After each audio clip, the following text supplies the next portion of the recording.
الرحيم يا أيها الذين آمنوا كتب عليكم الصيام كما كتب على الذين من قبلكم لعلكم تتقون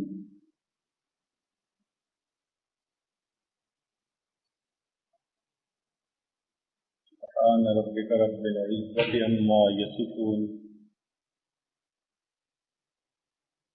سلام على المرسلين والحمد لله رب العالمين اللهم صل على سيدنا محمد وعلى آل سيدنا محمد وبارك وسلم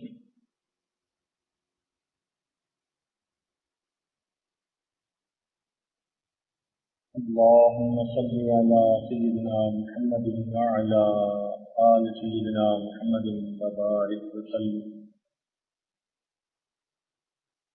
اللهم صل على سيدنا محمد وعلى آل سيدنا محمد وبارك وسلم يا أيها الذين آمنوا اے ایمان والو، ان الفاظ کے ساتھ اللہ رب العزت نے اس امت کے مومنین کو مخاطب فرمایا ہے۔ یہ براہ راست اللہ تعالیٰ کا خطاب مومنین کے ساتھ ہے۔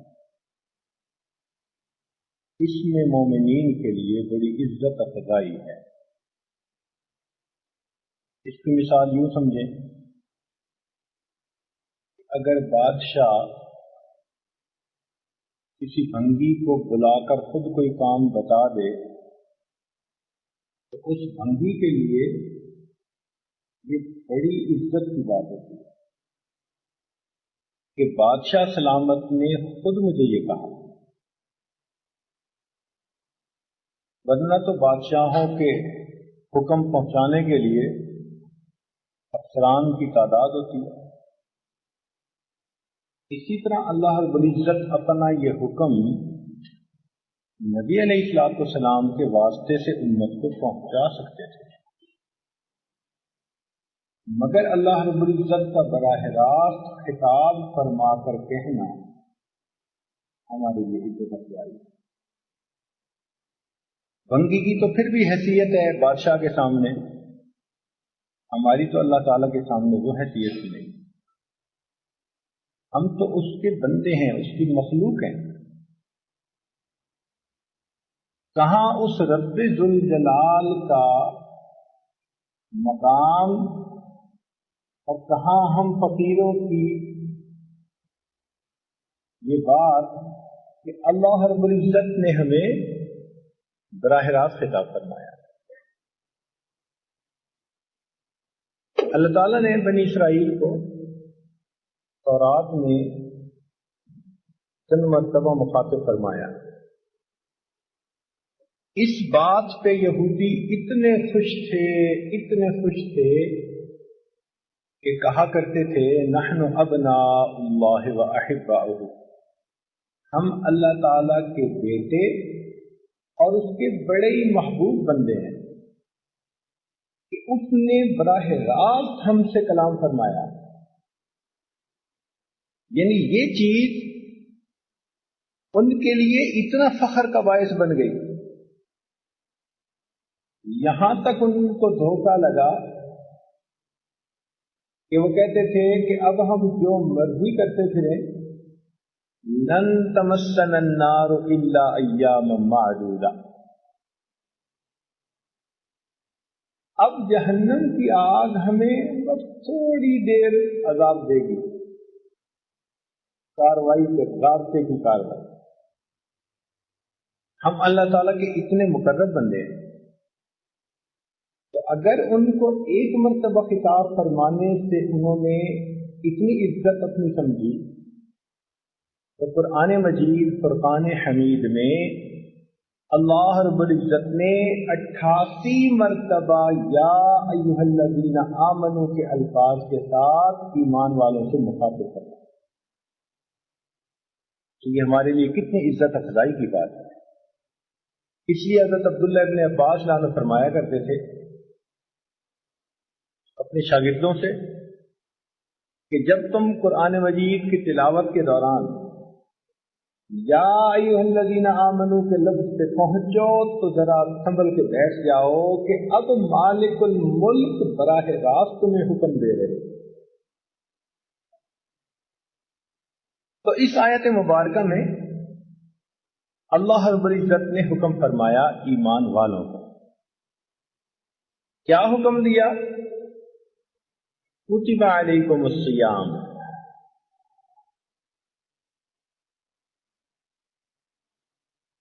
اے ایمان والو تمہارے اوپر روزوں کو فرض کر دیا گیا. یہ حکم خدا بندی ہے، یہ رولنگ ہے اللہ تعالی کی طرف سے.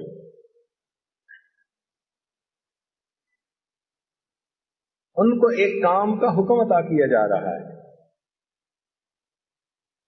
اگر اتنی بات ہی کر دی جاتی تو بات تو مکمل ہو جاتی کہ اے ایمان والو تمہارے اوپر روزوں کو فرض کر دیا گیا.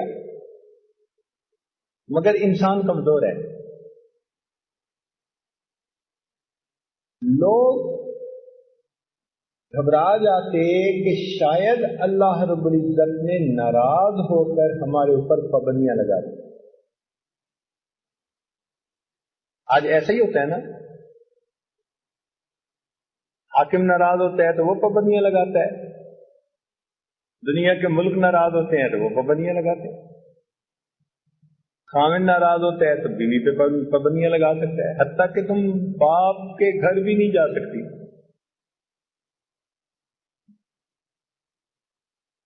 تو یہ ایک انسان کا ذہن ہے کہ جہاں ناراض ہوگا وہاں پابندی. اب تم ملنے نہیں آ سکتے، تم مجھ سے بات نہیں کر سکتے، تم مجھ سے کلام نہیں کر سکتے. پابندیاں.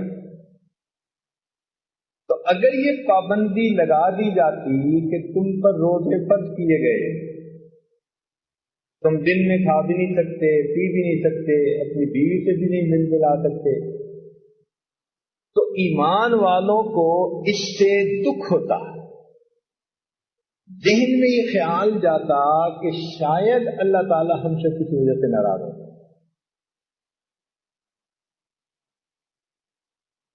تو اللہ تعالی نے شفقت فرماتے ہوئے ان کو تسلی دے دی. تسلی کے الفاظ کیا؟ ارشاد فرما دیا کما کتب علی الذین من قبلکم، جیسے کہ تم سے پہلے والوں پر بھی یہ فرض روزے عائد کر دیے گئے. اب جب بندہ یہ سنتا ہے نا جی کہ یہ روزے پہلی امتوں پر بھی فرض تھے اور یہ اس عبادت کی کنٹینیویشن ہے، تو دل کو تسلی ہو جاتی ہے کہ ناراض ہو کر یہ حکم نہیں دیا بلکہ کسی فائدے کے سبب سے یہ حکم دیا. اب دیکھیے حسن کلام کے ساتھ ہی تسلی کی بھی بات کرتی ہے. ایک تو براہ راست محبت کا خطاب فرمایا یا ایھا الذین آمنوا،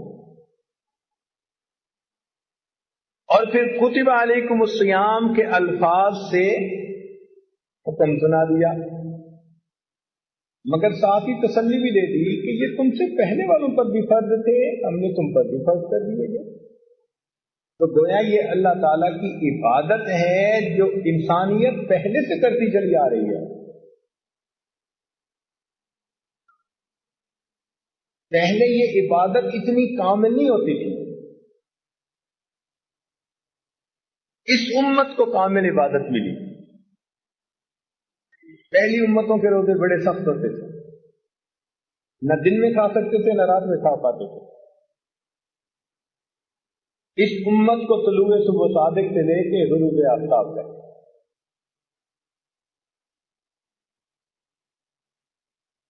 حضرت داؤد علیہ السلام سال کے 6 مہینے روزہ رہتے تھے، ایک دن روزہ ایک دن افطار، ایک دن روزہ ایک دن افطار۔ ہمارے اوپر اگر یہ ہو جاتا تو ہمارے لیے تو مشکل بن جاتی۔ اس کو صوم داؤدی کہتے ہیں۔ عیسائیوں پر 2 مہینے کے روزے، یہودیوں پر 40 دن کے روزے۔ حضرت موسیٰ علیہ السلام کو طور پر گئے تو انہوں نے 40 دن روزے رکھے۔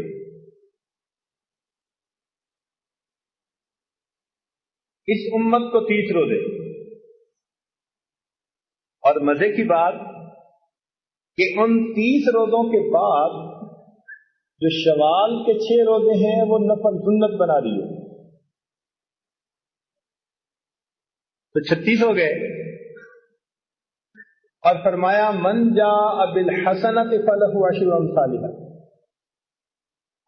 جو ایک نیکی لائے گا تو 10 گنا اجر ملے گا۔ تو 36 روزے رکھے تو 10 سے ضرب دو تو کتنے بن گئے؟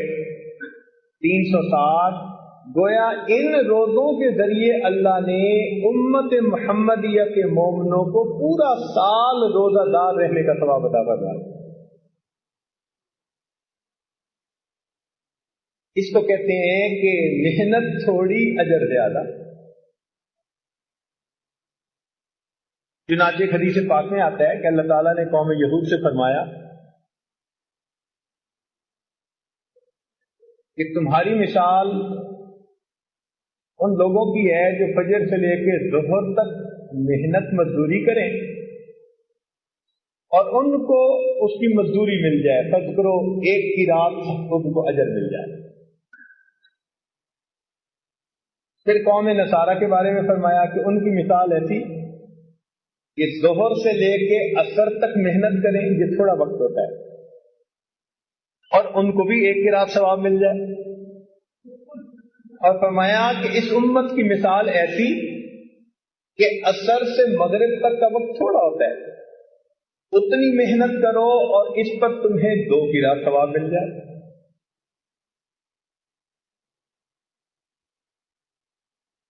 ایسا کیوں؟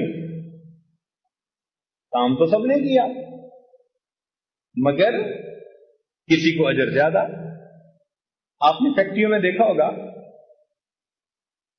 ایک مزدور اگر 8 گھنٹے کام کرتے ہیں نا تو اس کو تنخواہ ملتی ہے، لیکن 8 گھنٹے سے اوپر جب کام کرتے ہیں تو اس کو اوور ٹائم کہتے ہیں، پھر اس کو ڈبل پے مل جاتی ہے بڑی فیکٹریوں میں۔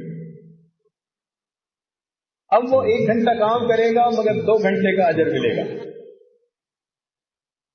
تو تاریخ انسانیت میں اللہ تعالیٰ نے امت محمدیہ کو اوور ٹائم میں عبادت کرنے کا ثواب عطا فرمایا۔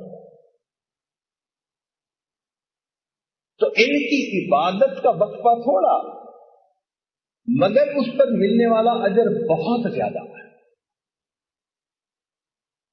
چنانچہ نبی علیہ السلام نے فرمایا کہ پہلی امتوں کو لمبی عمریں دی گئی۔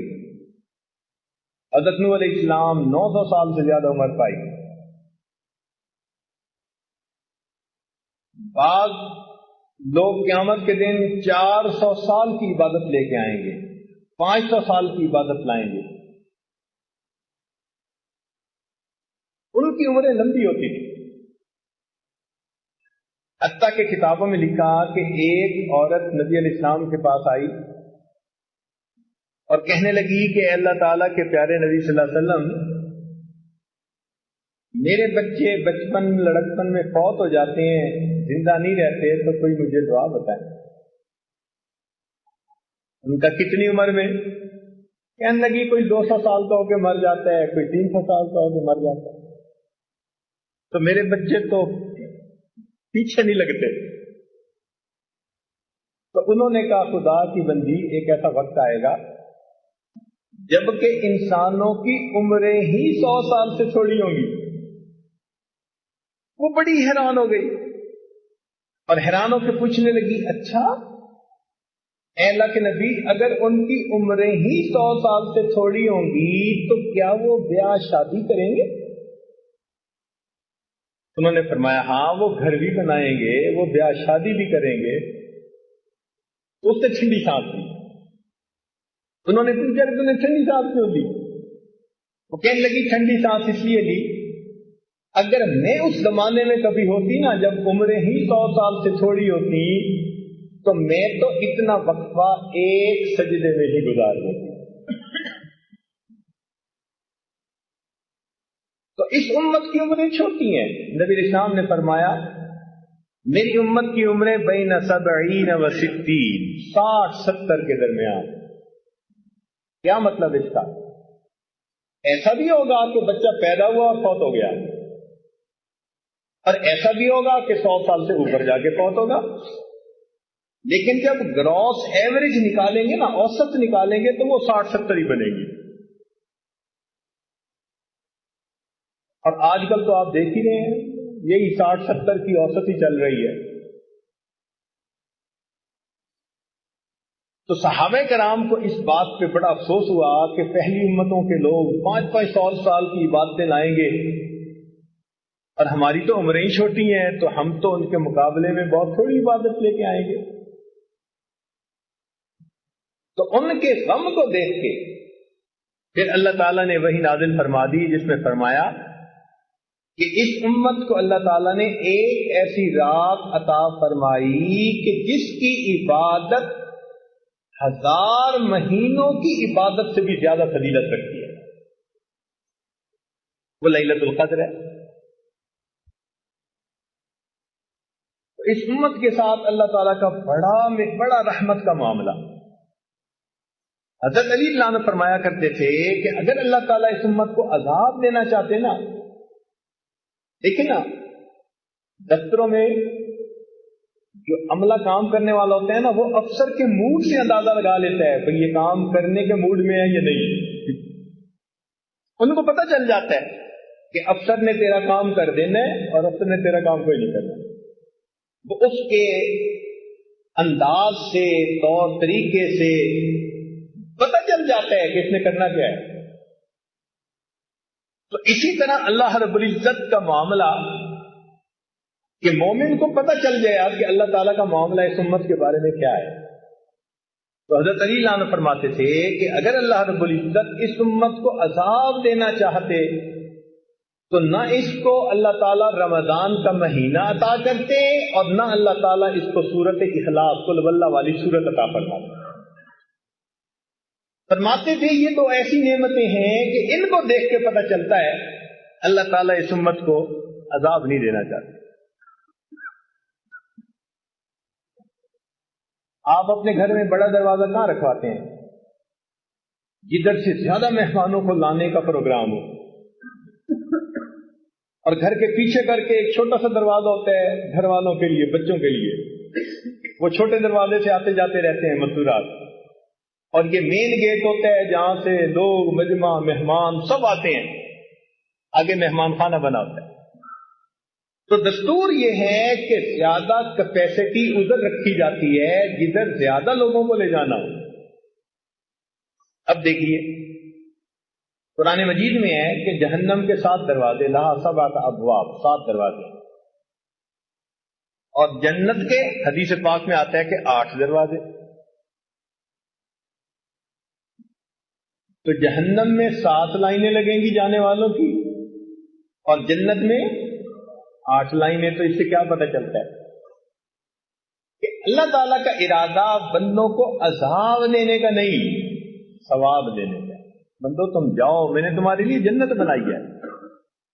اور رمضان المبارک میں تو اس کو بہت آسان بنا دیا، اتنا آسان کہ نہ پوچھو۔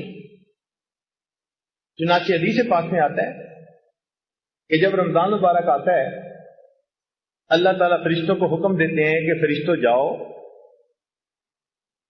اور جو بڑے بڑے سرکش شیاطین ہیں نا، ان سب کو جا کر تم قید کر دو، تاکہ میری امت محمدیہ کے روزے داروں کے روزوں کو خراب نہ کر سکے۔ جو سرغنے ہوتے ہیں نا شیطان، ان سب کو فرشتے باندھ دیتے ہیں۔ اس کا مطلب ہے کہ اگر رمضان میں بھی ہم نہیں سدھرتے تو پھر ہمارے لیے شتونگڑے ہی کافی ہیں. جو چھوٹے چھوٹے پھر رہے ہوتے ہیں نا، کچھ شیطان کی شکل میں، کچھ انسانوں کی شکل میں، ہمیں انہوں نے کہتے ہیں کہ شیطان کو کسی نے فارغ بیٹھے دیکھا، اس نے پوچھا اور بدبخت تو پکا دشمن، تو فارغ کیسا؟ کہنے لگا اب انسانوں میں سے میرے نمائندے بہت سارے ہو گئے، اب مجھے ضرورت نہیں رہی تھی. تو باقی بگڑا ہوا نفس جو ہوتا ہے نا، وہ شیطان سے بھی زیادہ برا. تو دیکھیے کہ اس امت کو اللہ رب العزت نے الحمدللہ کس طرح رحمت فرمائی. اب ذرا غور کیجیے گا، شیطانوں کو اللہ تعالیٰ نے بدوا دیا. یہ تو ایسا ہی ہوا نا کہ اگر لڑائی ہو جائے دو بندوں کی، تو پھر جس سے خود محبت ہوتی ہے وہ پھر دوسرے بندے کو پکڑنے کی کوشش کرتا ہے، اس کو پکڑ لو تاکہ یہ میرے اس پیارے کو کچھ تکلیف نہ پہنچا سکے. تو اللہ رب العزت نے بھی شیاطین کو تو بندوا دیا، چل بھائی تم تو ایک طرف ہو جاؤ. اور پھر امت محمدیہ کے اوپر روزوں کو فرض فرما دیا. اب روزوں کو فرض کرنے کے بعد دیکھو ہوا کیا، حکمت دیکھو. حدیث پاک میں آتا ہے کہ روزہ دار بندہ جب روزے کی حالت میں ہوتا ہے تو اس کے لیے بلوں کے اندر چیونٹیاں، ہوا کے اندر پرندے اور سمندر کے پانی کے اندر مچھلیاں بھی مغفرت کی دعائیں کر رہی ہوتی ہیں. اب دیکھو مومن نے روزہ رکھا، اس کے لیے چیونٹیاں بھی دعائیں کر رہی ہیں، پرندے بھی دعائیں کر رہی ہیں، مچھلیاں بھی دعائیں کر رہی ہیں، ساری مخلوق کو دعاؤں میں لگا دیا. واہ میرے مولا، بخشش کے بہانے دیکھیے شیطان کو قید کر دیا اور باقی مخلوق کو دعاؤں پہ لگا دیا. اور اس بندے کو یہ حکم دیا کہ اگر تم کھانے پینے اور بیوی کے میل ملاپ سے دن کے وقت میں طلوع صادق سے لے کے غروب آفتاب تک اگر تم بچو گے، اس کو روزہ کہتے ہیں، تو فرمایا کہ جب افطاری کا وقت ہوگا اس وقت جو بھی دعا مانگو گے ہم تمہاری دعا کو قبول فرما لیں. ایک بلینک چیک دے دیا. اب آپ یوں سوچیں کہ ایک بندے کو 30 چیک دے دیے جائیں اور اس کو کہا جائے کہ بھائی جو اماؤنٹ لکھو گے تمہارے اکاؤنٹ میں ٹرانسفر ہو جائے گی. وہ اگر عقل مند ہوگا تو وہ تو پھر جتنا لکھ سکتا ہے اتنی بڑی اماؤنٹ لکھے گا. کوئی ایسا بندہ ہوگا جو ایسے بلینک چیک کی جمع کرواتا رہے بغیر کچھ لکھے؟ اگر کوئی ایسا کرے گا تو اس کو سب بے وقوف کہیں گے. اب اللہ تعالیٰ نے ہمیں 30 دن جو رمضان کے دیے، تو 30 دن افطاری کے وقت میں ہمارا ایک چیک اللہ کے ہاں جمع ہوتا ہے اور اس چیک کے اوپر نیکیوں کے اماؤنٹ ہم لکھتے ہیں. ہم نے دیکھا نا، کمپنی کا بڑا ڈائریکٹر ہوتا ہے، کہیں سفر پہ جانے لگتا ہے تو اپنے جنرل مینیجر کو چیک بک ہی دے کے چلا جاتا ہے، کہتے ہیں یہ چیک بک ہے، اگر ضرورت پڑے تو پھر بینک سے تم پیسے لے لینا. یوں سمجھیے کہ اللہ رب العزت نے امت محمدیہ کے روزے داروں کو 30 چیک عطا فرما دی. میرے بندو لکھو تم جو کہتے ہو. دیکھیں نا، ہم اپنے گھر کسی مزدور کو لے کے آئیں، بات ذرا سمجھنے کی کوشش فرمائیں، اور وہ 8-7 گھنٹے کام کرے تو ہمارے اندر تھوڑی سی بھی خیر ہے نا، اگر تھوڑی سی بھی، ہمارا دل نہیں چاہے گا کہ ہم اس کو بغیر مزدوری دیے خالی چھڑک کے واپس بھیج دیں. حالانکہ ہمارے اندر حسد ہے، بغض ہے، کینہ ہے، تکبر ہے، کنجوسی ہے، 100 طرح کی بیماریاں ہیں. ہمارے وسائل بھی محدود ہیں، لیکن اگر الیکٹریشین کو لائے اور اس نے کام کیا تو ہم کہیں گے یار اگلے نے 8-7 گھنٹے کام کیا، اس کو دے کے بھیجو، 150 تو دے کے ہی بھیجیں گے۔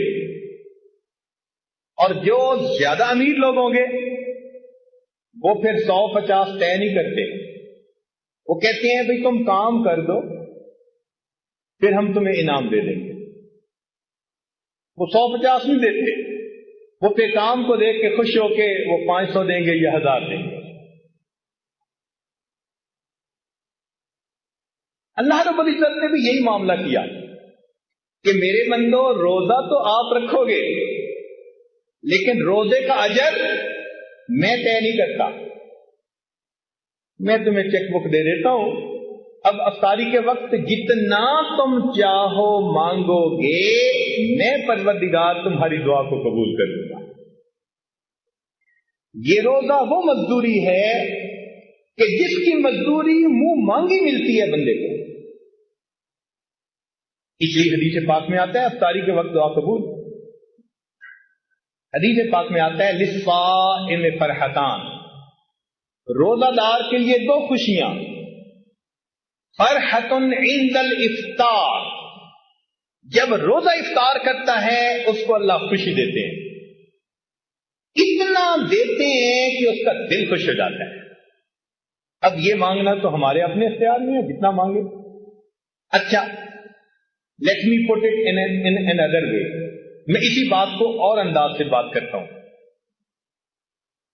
اگر کوئی ولی آپ لوگوں کو بتائے بڑا قبولیت دعا کا وقت ہے، مانگو دعا قبول ہوگی، تو آپ کیسے مانگیں گے؟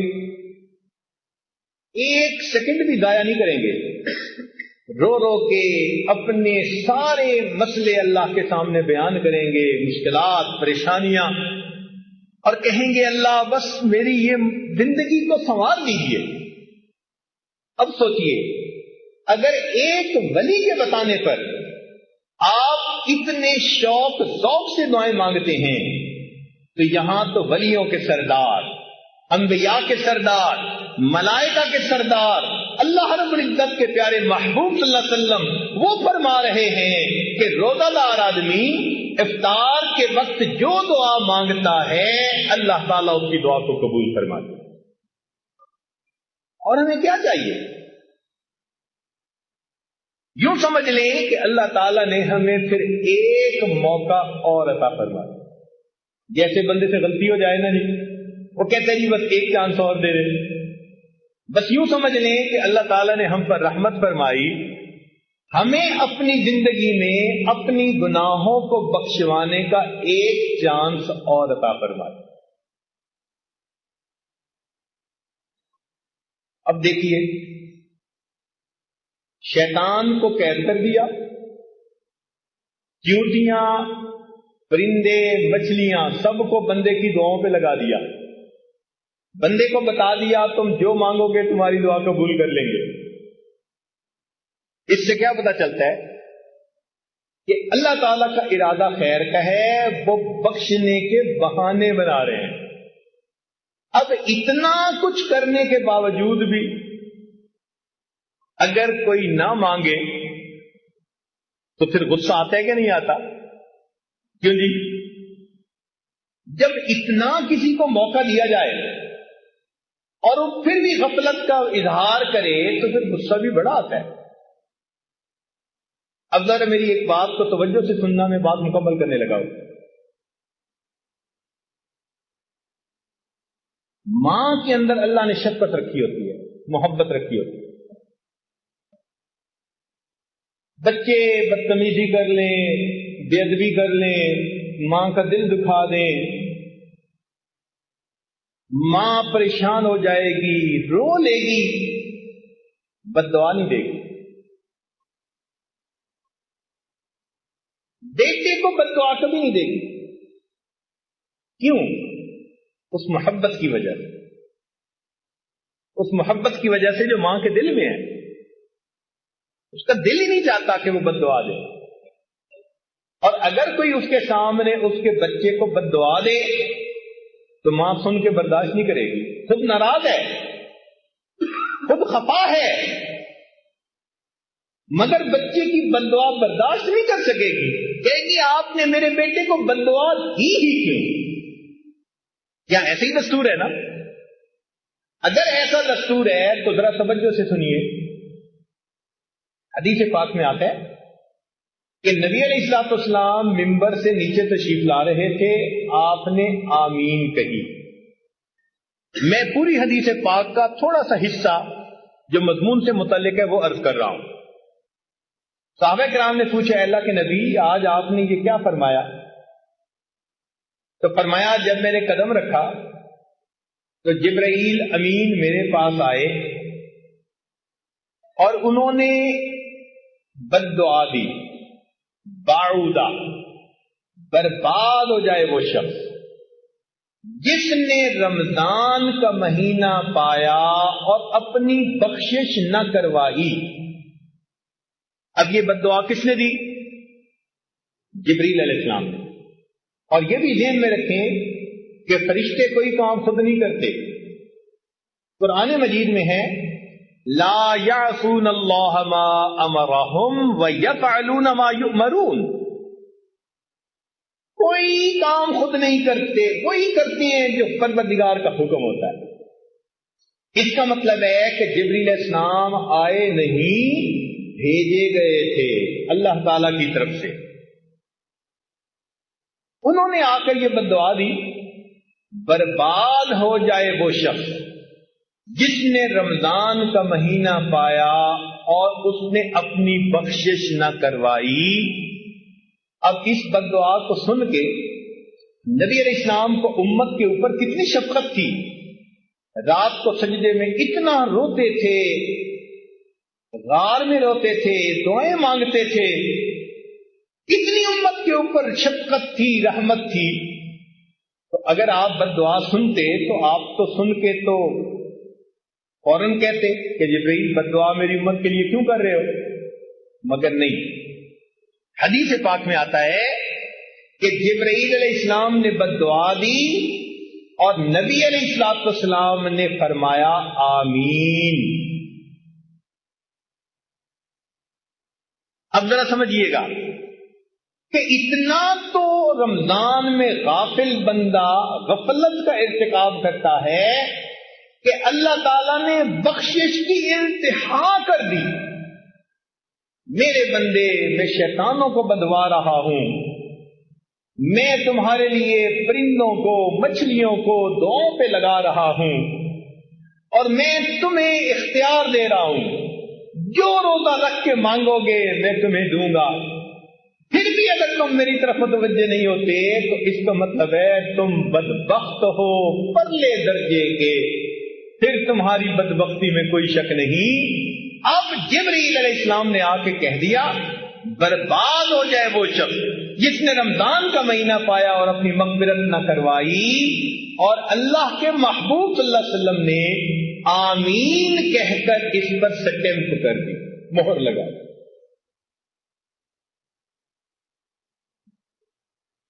تو رمضان کے بعد کا دن یا تو ہمارے لیے عید ہوگا یا ہمارے لیے وعید ہوگا۔ عید کا مطلب ہوتا ہے خوشی کا دن، اور وعید ہوتا ہے بندے کے لیے سزا کا دن۔ جن کی تو بخشش ہو گئی ان کی تو عید ہوگی، اور جن کی بخشش نہ ہوئی ان کے لیے وعید ہوگی۔ اب یہ رمضان ایک نیک بندے اور غافل بندے کے درمیان الگ علیحدگی کرنے کے لیے آیا ہے۔ کچھ وہ ہیں جو اس مہینے میں زندگی کو بدلیں گے، حقوق العباد پورے کریں گے، حقوق اللہ پورے کریں گے، پچھلے گناہوں کی معافی مانگیں گے، زندگی کے رخ کو بدل لیں گے۔ یہ ہوں گے جو اللہ کی رحمتوں سے حصہ پانے والے ہوں۔ اور کچھ ایسے بھی ہوں گے کہ جو زندگی کی روٹین تھی وہ وہی رکھیں گے، اللہ تعالیٰ کو محتاج نہیں کسی کے۔ ایسے لوگ اپنی پیشانی پہ بدبختی کی مہر لگوا دیں، اپنے جہنم میں جانے کا راستہ ہموار کر دیں۔ لہذا رمضان مبارک کے اس مہینے میں ہمیں اپنی زندگی کے بارے میں فکر مند ہونا چاہیے. اللہ رب العزت جب کام کرنے پہ آمادہ ہیں، بخشش پہ آمادہ ہیں، تو ہمیں اپنی بخشش کروانی چاہیے. اہتمام سے روزہ رکھیں اور اس کے آداب اور شرائط کو پورا کرنے کی کوشش کریں، عبادت کریں اور اپنے اللہ سے خوب مانگیں.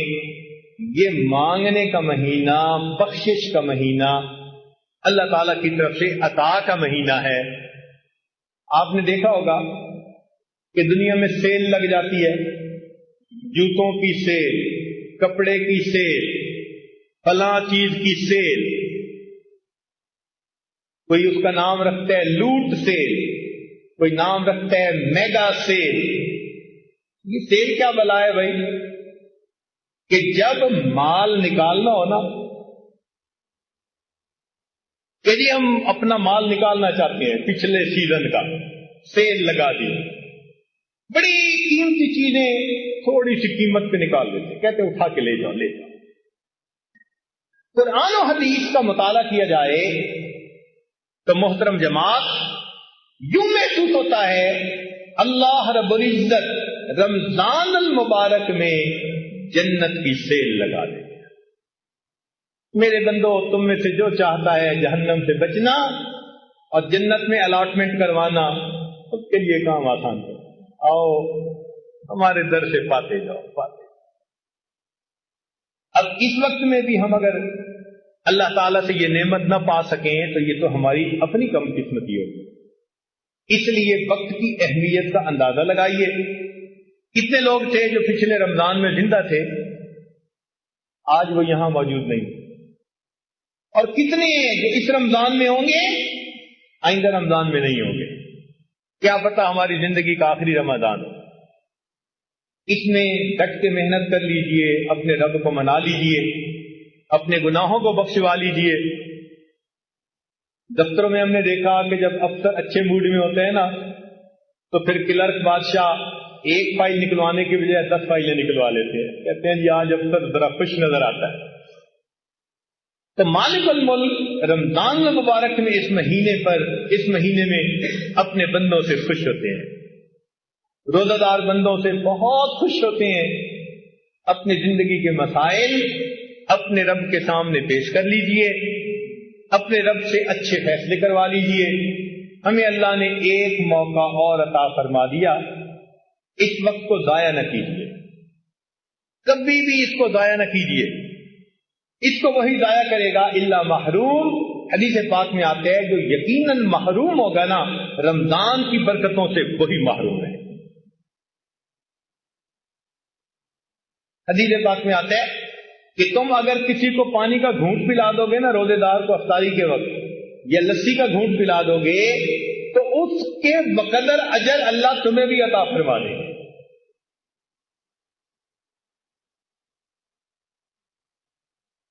کتنی اللہ رب العزت کی رحمت اور بخشش ہے. یہ دھلنے کا مہینہ، ایک ایک لمحے میں وہ برکتیں اللہ تعالی کی طرف سے اترتی ہیں.